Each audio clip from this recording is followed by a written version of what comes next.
Държавният изпит по гражданско-правни науки е един от най-обемните, но проблемът рядко е в количеството материал, а в липсата на ясна система. Повечето студенти учат отделно – облигационно право, вещно право, търговско право, без да виждат връзките между тях и така се губи цялостната логика. Определено при гражданското право не е най-добре да се зубри. То се разбира чрез структура – отношения, права и задължения. Гражданско-правните науки се изграждат около няколко основни ядра – субекти, обекти и правни действия. Не учи отделните отрасли изолирано, свързвай ги. Виж как облигационното право се прилага във вещното и как търговското право надгражда тези отношения. Обективно гражданско право, частно и публично право, гражданско и търговско право, система на гражданското право, източници и действия на гражданско-правните норми, норми на международното частно право. Раздел 1. Понятие за обективно гражданско право.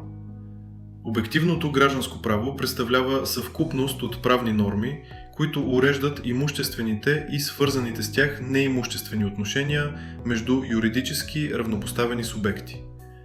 Тези отношения възникват и се развиват в рамките на гражданския оборот. Обективното гражданско право има следните основни характерни белези. То урежда отношения между частноправни субекти. Обективното гражданско право защитава частни, а не публични интереси. То се основава на принципа на автономията на волята, което означава, че страните свободно определят съдържанието на своите правоотношения в рамките на закона. Обективното гражданско право се отличава от субективното гражданско право. Субективното гражданско право представлява конкретното право на даден правен субект, например правото на собственост или правото на вземане. Раздел 2. Частно и публично право. Подраздел 1. Критерии за разграничение. Основният критерий за разграничение между частното и публичното право е методът на правно регулиране и положението на страните в правоотношението. Подраздел 2. Публично право. Публичното право урежда обществени отношения, свързани с упражняването на държавната власт. В тези отношения страните не са равнопоставени, а се намират в отношения на власт и подчинение. Публичното право използва императивен метод на правно регулиране, при който нормите са задължителни и не могат да бъдат дерогирани по волята на страните. Основната цел на публичното право е защитата на публичния интерес. Примери за публично-правни отрасли са конституционното право, административното право и наказателното право. Подраздел 3. Частно право.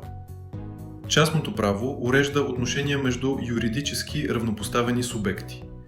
То защитава частния интерес и използва основно диспозитивни правни норми.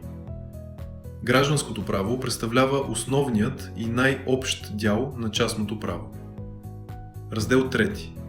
Гражданско и търговско право. Подраздел 1. Съотношение между гражданското и търговското право. Търговското право е специална част спрямо гражданското право. Гражданското право представлява общото частно право.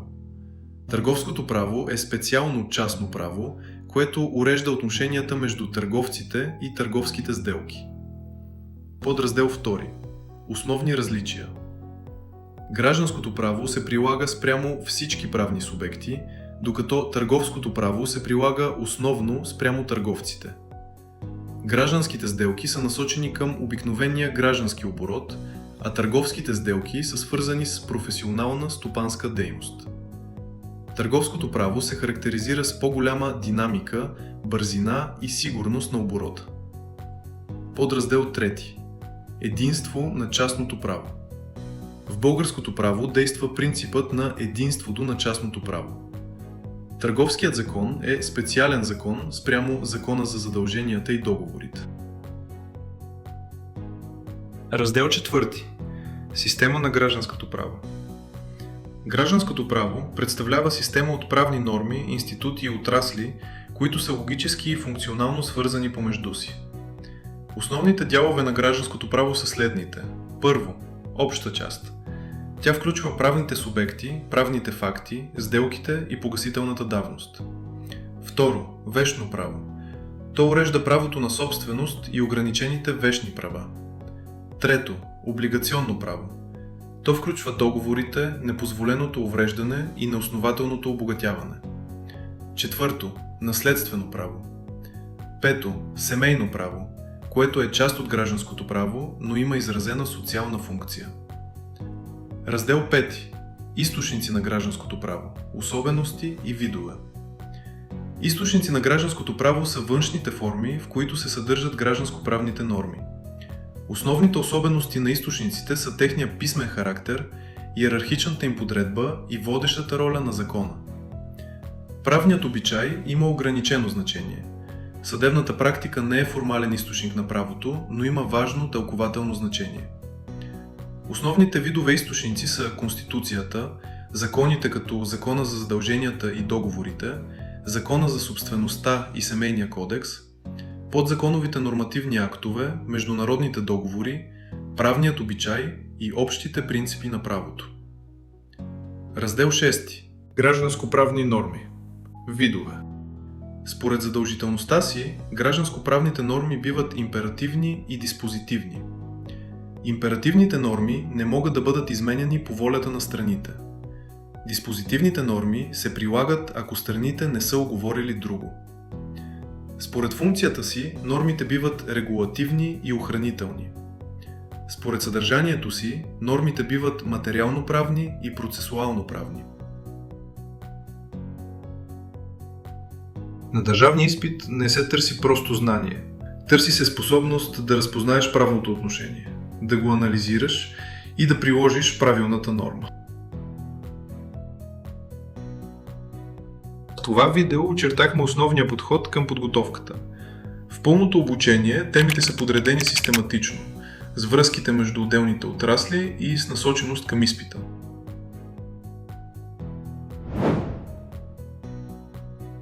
Гражданското право не е въпрос на запаметяване. То е въпрос на разбиране на отношенията между хората. И когато имаш структура, всичко започва да се подрежда.